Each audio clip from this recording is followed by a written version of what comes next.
परमार्थ कथा प्रसंग सभी सिद्ध महापुरुषों का, संतों का आत्मनिचोड़ है। उन्होंने किस तरह से स्वयं को उपलब्ध हो गए, स्वानंद को उपलब्ध हो गए, स्व में स्थित होकर उन्होंने अपने विश्व को मंगलमय बनाया, आनंद स्वरूप बनाया। और इसी अंतर स्वरूप को आनंदमय और मंगलमय बनाते हुए वो इसी प्रेरणा से प्रेरित हुए। ये स्वयं का स्वरूप विश्वव्यापी है, विश्वोत्तीर्ण और विश्वातीत है। इस स्वरूप को, इस आनंद को, इस मंगलमयता को पूरे विश्व में फैलाना चाहिए। और ये कार्य निरंतर अनादिकाल से सभी सिद्ध महापुरुष संत निरंतर कर रहे हैं। और उन्हीं का परिणाम हम अपने चिंतन में परमार्थ कथा प्रसंग के साथ अवतरित होते हैं और हमारे सभी प्रश्नों के जवाब धीमे धीमे इन्हीं परमार्थ कथा प्रसंगों में से हम प्राप्त करते हैं। और फलस्वरूप हम अपने स्वरूप में स्थित होते, स्वानंद को उपलब्ध होते हैं। और ये उपलब्धता ही हमें विश्वव्यापी, विश्वोत्तीर्ण, विश्वातीत बनाती है। यही गुरु परंपरा की तरफ से और प्रत्यक्ष परमार्थ के कथा प्रसंगों का फलस्वरूप महाप्रसाद है। तो नव वर्ष की हार्दिक शुभकामनाओं के साथ हार्दिक स्वागत करते हुए ये प्रातःकालीन परमार्थ कथा प्रसंग हम आरंभ करते हैं। सद्गुरुनाथ महाराज की जय। गुरुदेव, नया साल है और बहुत गंभीरता से हम जब अपने आप को देखते हैं तब समझ में नहीं आता है कि इतने साल हम गुरुदेव के साथ अपनी जिंदगी के कई सारे क्षण बिता रहे हैं। और जब अपने अंदर देखते हैं तब पता चलता है कि इतना सारा गुरुदेव का प्रेम है, प्यार है, फिर भी अपेक्षित सुधार हमारे अंदर नहीं हो रहा है। साधना के अत्युच्च अनुभवों को हम अभी दूर रखते हैं, लेकिन अंतःकरण शुद्धि की तरफ देखते हैं तो पता चलता है कि आपके सामने जब हम रहते हैं और आपसे दूर रहते हैं तब हमारे व्यवहार में फर्क आता है। क्या गुरुदेव जो बाबा का डंडा था वो अभी 2025 साल में आप हाथ में ले लेंगे? क्योंकि हमें वो अपेक्षित सुधार नहीं हो रहा है गुरुदेव। ये 2025 में हम आपसे प्रार्थना करते हैं कि कुछ करो गुरुदेव कि ये शुद्धि आ जाए, ये आपके आपके साथ रहने के लायक हम बन जाए। आपका प्रश्न एवं चिंतन मनन ये समय सूचक है और प्रासंगिक है। और ये समस्या सभी विश्व के साधक भाई बहनों के हृदय में समय समय पर प्रकट होती है। उनका अंतर्मुख होने का प्रयास, लगन और निश्चयात्मक शक्ति की सहायता से और गुरु तत्व के अहेतुक कृपा से प्रयासरत रहते हैं। बाह्य जीवन बहुत संघर्ष में है, परिस्थितियाँ बहुत बार प्रतिकूल हो जाती हैं और अंतश्चेतना संघर्ष में स्थिति में स्वयं को उपलब्ध होने का प्रयास करती है। और जब भी साधकों को ये प्रयास में कमी महसूस होती है तब एक आंतरिक छटपटाहट पैदा होती है और वो उसका आक्रोश शुरू होता है कि क्यों हमारे तरफ से प्रयास नहीं हो रहा है, वो लगन क्यों नहीं बढ़ रही है। तो ये जो भाव है, ये भाव ही आपको साधन में अग्रसर करेगा, साधन के प्रति गंभीरता पैदा निर्माण करेगा। साधना में नित्य निरंतर जागरूकता और सतर्कता की आवश्यकता है। आपके हृदय में जो जो प्रश्न प्रकट हो रहे हैं वो सभी इसी जागरूकता का और सतर्कता का परिणाम है। आप इस उत्कट क्षणों में जो अपने अंदर की छटपटाहट महसूस कर रहे हैं, तिलमिलाहट महसूस कर रहे हैं, ये ही साधन की गतिमानता का, गतिशीलता का बहुत बड़ा प्रमाण है। आप बिल्कुल अस्वस्थ मत हो जाइए, निराश मत हो जाइए। साधक का जीवन अखंड चलता है।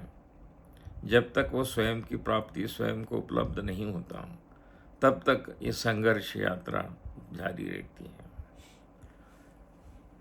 हमारे स्वयं के उपलब्धि में सद्गुरु के आशीर्वाद को फलीभूत होने में और उनके स्वरूप में लीन होने में सबसे बड़ा अवरोध या प्रतिरोध है तो हमारा अहंकार है।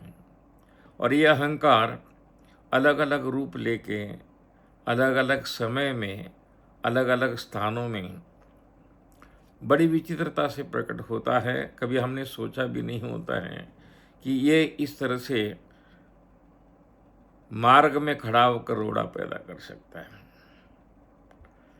इसी भूल भुलैया में साधक भटक जाता है, लेकिन गुरु कृपा के अहेतु कृपा से उसकी भटकन तुरंत ही रुक जाती है और महा करुणा के वश गुरु तत्व उन पर असीम प्रेम का वर्षा करते हैं और उन्हें आश्वासित करते हैं, निर्भयता प्रदान करते हैं कि आप अपने लक्ष्य को प्राप्त होंगे। साधन की निरंतरता, छटपटाहट, तिलमिलाहट जागृत रखें, व्यवहार सतर्क रखें और अपने लक्ष्य को नित्य निरंतर जागृता से अनुभव करें, तो आप कभी भी साधनच्युत नहीं होंगे, साधन से भटक नहीं जाएंगे, क्योंकि आप सिद्ध परंपरा के सिद्ध विद्यार्थी हैं। शेर के बच्चे शेर होते हैं, उनको कभी भी इस बात का हमेशा एहसास होना चाहिए और हमेशा इस बात का ज्ञान होना चाहिए कि जो परंपरा है उस परंपरा से वो संलग्न है। शेर हैं तो शेर की परंपरा आपके हृदय में प्रकट होगी, आपका साधन सुरक्षित रहेगा, वही साधन सिद्धावस्था को उपलब्ध कराएगा। रही दंडे की बात, दंडा आपके ऊपर कृपा के माध्यम से भी सक्रिय है, क्रियाशील है और आपके हृदय में एक बहुत बड़ा दंडा आप गुरु तत्व के सहायता से लेके ही पैदा हुए हैं। आपके हृदय में विवेक युक्त बुद्धि है, ये सबसे प्रमाणित दंडा है। आपके सर पर डंडा मारने की जरूरत नहीं है। विवेक युक्त बुद्धि ही आपको कचोड़ती है, आपकी तिलमिलाहट को बढ़ाती है, आपकी अंतर असुरक्षितता का महसूस कराती है और आपको साधनरत रहने के लिए विवश करती है। ये जो विवेक युक्त डंडा ही विवेक युक्त वैराग्य को नीचे अवतरित होने के लिए मजबूर करती है। ये गुरु कृपा का सबसे बड़ा प्रमाण है कि आपके हृदय में विवेक युक्त बुद्धि जागृत है और ये विवेक युक्त बुद्धि ही आपके विवेक युक्त वैराग्य को नीचे घसीट कर उसमें आपको स्थापित करेगी, प्रस्थापित करेगी। यही हमारे मूल साधन है। साधना से सिद्धावस्था तक पहुंचाने का रास्ता है और संसाधन भी है। और विश्वव्यापी विश्वोत्तीर्ण गुरु तत्व की यह असीम अहेतुक महाकरुणा सभी सिद्ध साधकों के हृदय पर छाई हुई है, बरसाई हुई है, बरस रही है। अन्यथा हर रविवासरीय सिद्ध स्वाध्याय में बहुसंख्य स्थिति में हम उपस्थित होके इस साधन को आगे नहीं बढ़ाते। ये उन्हीं की कृपा है कि ये उन्हीं के संकल्प से आरंभ हुआ रविवासरीय सिद्ध स्वाध्याय निरंतर जारी है और वो निरंतर जारी रहेगा। आप उत्साहित रहिए, आप क्रियाशील रहिए, सक्रिय रहे, गतिशील रहे और नित्य जागृता के साथ अपना अंतरावलोकन करिए। आप इसी बोधप्रद अवस्था में स्थित हो जाएंगे निश्चित रूप से।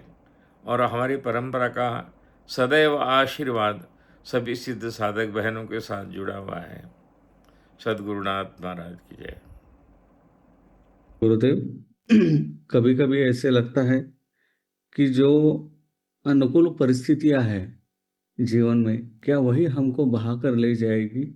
क्या क्या हम आपके पास आते हैं तो प्रतिकूल परिस्थितियों का निराकरण करने के लिए आते हैं? हम हम आपसे चाहते क्या है? क्या एक साधक के लिए अपना लक्ष्य स्पष्ट होता है? साधक में उतना सामर्थ्य है? क्योंकि आपने कहा कि यही आपके साधना का लक्ष्य है। आज आज मैं देखता हूँ इतने सालों के बाद, क्या क्या हमें अपने साधना का लक्ष्य पता है, परिचय है? क्या हम उस तरफ जा रहे हैं? गुरुदेव, कृपया मार्गदर्शन करिए प्लीज। देखिए, हम ये भयंकर बीमारियों से ग्रसित होते हैं तो सबसे तीव्रतम अनुभव मृत्यु का बना रहता है। जो जो कैंसर पीड़ित पेशेंट हैं, रुग्ण हैं या और भी अन्य मरणप्राय अवस्था से गुजर रहे हैं, बीमारी से ग्रस्त जो रुग्ण हैं, उन्हें डॉक्टरों से, उनके परिवारजनों से या स्वयं के सीमित बुद्धि से ज्ञात हैं कि इस बीमारी का अंतिम परिणाम यह है, इन्हें मृत्यु है। उन रुग्णों से आप बात करिए तो उन्हें यही भय है कि मृत्यु किसी भी क्षण आ सकती है। दुर्भाग्य यह है कि ये रुग्ण उस मृत्यु का स्वागत करने के लिए तैयार नहीं होते हैं, उससे भाग रहे हैं। हमें सभी सिद्ध साधक भाई बहनों को ख्याल रखना चाहिए कि आप सिद्ध परंपरा के सिद्ध विद्यार्थी हैं, शेर के बच्चे हैं, शेर ही रहेंगे। छटपटाहट और लगन, ये जो है, ये विवेकयुक्त वैराग का तीव्रतम परिणाम है।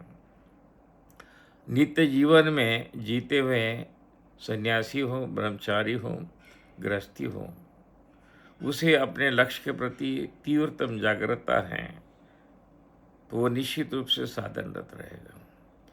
एक प्रत्यक्ष घटी हुई कहानी आपको बताते हैं जिसका संत एकनाथ महाराज के जीवन के साथ तीव्रतम संबंध है। पैटर्न के नगर सेठ संत एकनाथ महाराज जी के परम भक्त थे। ऐसे एक दिन वो आए और अपनी साधन की कहानियाँ बता रहे हैं। आधा घंटा घंटा हो गया। वही जो प्रत्यक्ष अप्रत्यक्ष रूप से जो शिकायत आप कर रहे थे, वही शिकायत 600 साल पहले वो नगर सेठ संत एकनाथ महाराज जी के पास कर रहे थे। संत एकनाथ महाराज जी ने सुन लिया। नगर सेठ जी को कहा, बाबा, आपको मालूम है आपके पास कितना समय बचा है? संत जब गंभीर होकर बात कर रहे हैं तो नगर सेठ जागृत हो गया। उसको एहसास हुआ कि कुछ घटना ज्ञात हो रही है संत एकनाथ महाराज को और उनके मुख से ये वह लफ्ज़ आ रहे हैं तो मुझे जागृत होना चाहिए। तो उन्होंने कहा, महाराज, मुझे तो जानकारी नहीं, मैं अज्ञानी हूँ। बताइए बोले आप क्या महसूस कर रहे, क्या मेरे बारे में आपको कुछ चीज़ें दृश्यमान हो रही है वो बताइए। संत एकनाथ महाराज कहते हैं, नगर शेठ, आपके पास, आपके इर्द गिर्द मृत्यु मंडरा रही है, ये मैं देख रहा हूँ। आपके पास अगली पूर्णमासी तक का समय है।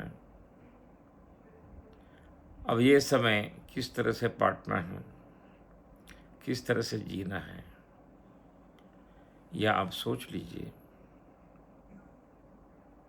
ये निश्चित है कि मैं आपके अंतिम समय ज़रूर आ जाऊंगा, आपको मिलूंगा और आपकी विदाई मैं अपने हाथ से करूंगा। नगर शेठ सुन रहा है, अंदर से भयभीत होते हैं और एक आश्वस्त होते हैं कि सदगुरु आश्वासन दे रहे हैं कि अंतिम समय में तुम्हें विदाई देने के लिए और ले जाने के लिए आऊँगा। वो नगर शेठ संत एकनाथ महाराज जी का पैरों में गिरते हैं, मत्था टेकते हैं और उनसे अखंड आशीर्वाद की के लिए प्रार्थना करते हैं और कहते हैं कि जो भी मैं अगले पूर्णमासी तक जीवित हूँ, रहूँगा, तो जीवन मुझे जागरूकता के साथ सतर्कता से जीने का अवसर प्रदान करिए। मेरा विवेक युक्त बुद्धि जागृत रहे, मेरी विवेक युक्त बुद्धि के साथ साथ विवेक युक्त वैराग्य, तीव्रतम वैराग्य बढ़े और जितना भी समय मिला है मैं ईश्वर प्रणिधान में व्यतीत करूं, यह आशीर्वाद कीजिए। ऐसे आशीर्वाद मांग के नगर सेठ चले जाते हैं। घर जाते ही अपने अकाउंट्स बुक्स सब देखते हैं, किसको कितना देना है, किसी से कितना लेना है। लेने की बात जहाँ आती है वहाँ उस अकाउंट के नीचे वो लिख देते हैं। आ गया तो परमात्मा का, नहीं आया तो भी परमात्मा का। देने की बात है वो लिस्ट बनाते हैं और प्रायोरिटी पर उस देने को चुकाना आरंभ करते हैं। ऐसे 6-7 दिन में वो अपना सब पूरा व्यवहार परिपूर्ण कर लेते हैं। अपने बच्चों को नसीहत देते हैं, शिक्षा देते हैं। पत्नी को भी कहते हैं, देखो पूर्णमासी तक का मेरा समय है, पूर्णमासी के दिन मैं जा रहा हूँ, तो अब जितना भी बचा है और जो भी समय है मैंने आप लोगों के लिए प्रदान किया है। अब बचा हुआ समय मैं अपने लिए इस्तेमाल करूँगा। आप अपने जीवन को संभालें। नगर सेठ जो उनके हाथ में अगले 7 दिन थे उसकी व्यवस्थापन के लिए लग गए। सुबह से शाम तक निरंतर अपने मृत्यु को याद करते हैं।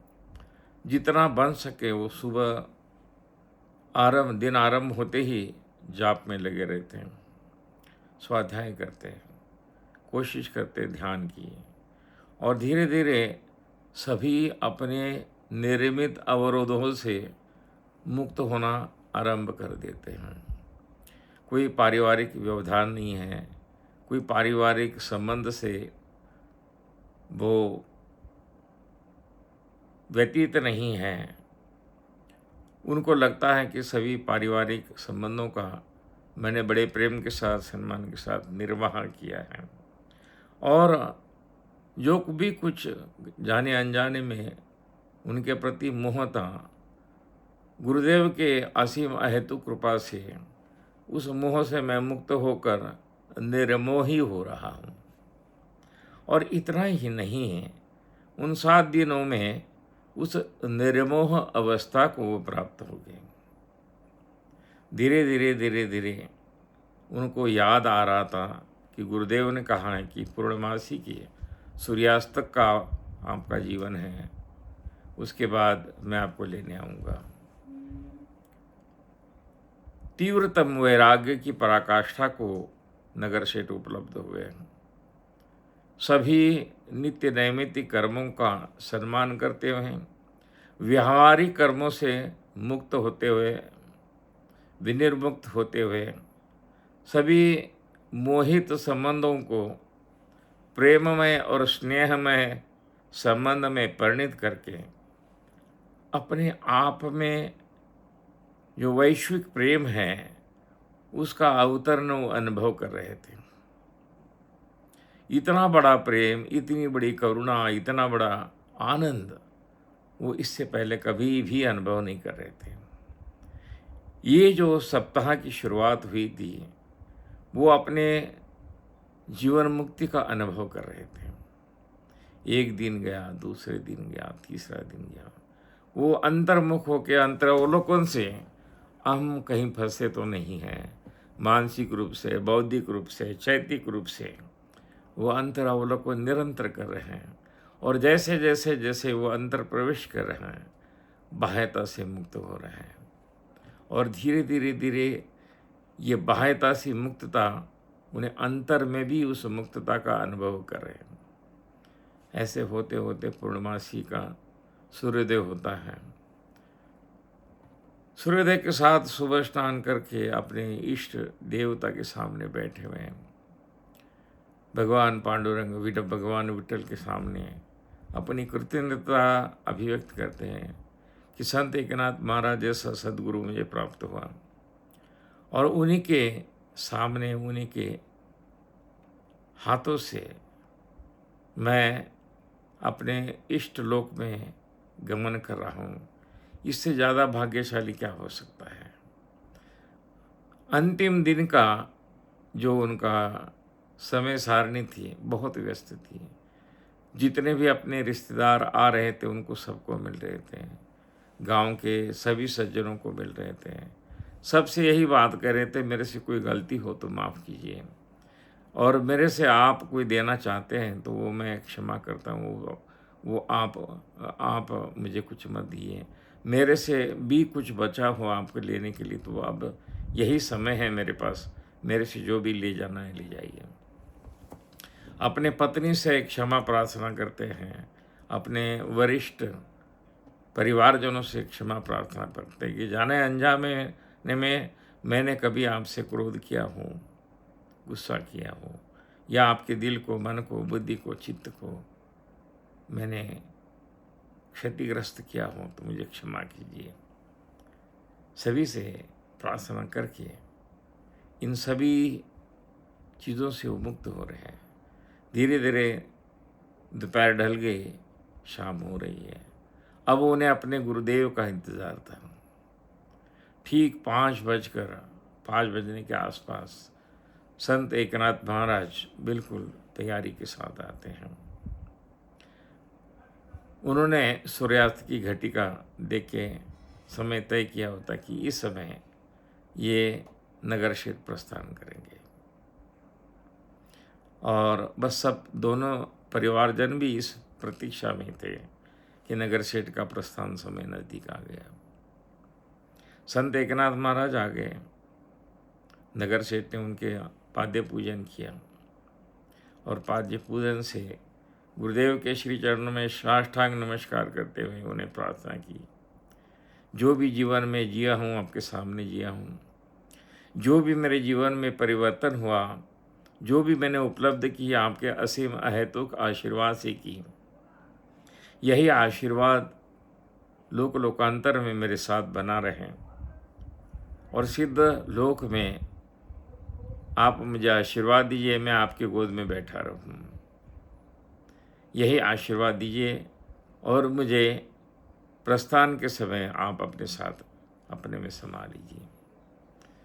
सूर्यास्त की घटिया आ रही थी।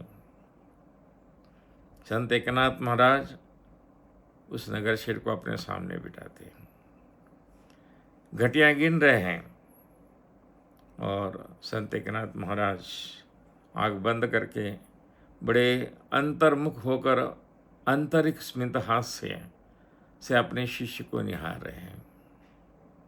वो कहते हैं, इस क्षण क्या महसूस कर रहे हो? संत एकनाथ कहते हैं अपने शिष्य को कि इस समय क्या महसूस कर रहे हो? कहते गुरुदेव, सिर्फ मैं आपको महसूस कर रहा हूँ, मैं भी भूल गया हूँ कि मैं हूँ। सिर्फ और सिर्फ आपका आंतरिक प्रेम ही मैं अनुभव कर रहा हूँ। अभी तक इतने जीवन तक इस अहेतुक विश्वव्यापी विश्वोत्तीर्ण विश्वातीत प्रेम को मैंने सुना था, अनुभव नहीं किया था। ये क्षण है जो अनुभूति आप मुझे करा रहे हैं, ये अलौकिक है। इस अनुभूति के साथ ही मैं जब प्रस्थान करूँगा तो आज आपकी असीम अहेतुक कृपा से मैं आपके लोक को प्रत्यक्ष अप्रत्यक्ष रूप से पहुँच जाऊँगा। आप मुझे आशीर्वाद दीजिए। संत एकनाथ महाराज उसके सर पर हाथ शीश रखते कहते हैं कि मैंने जो आपको सूर्यास्त का समय दिया था वो समय समाप्त हो गया है। अब आप जीवन मुक्त हैं।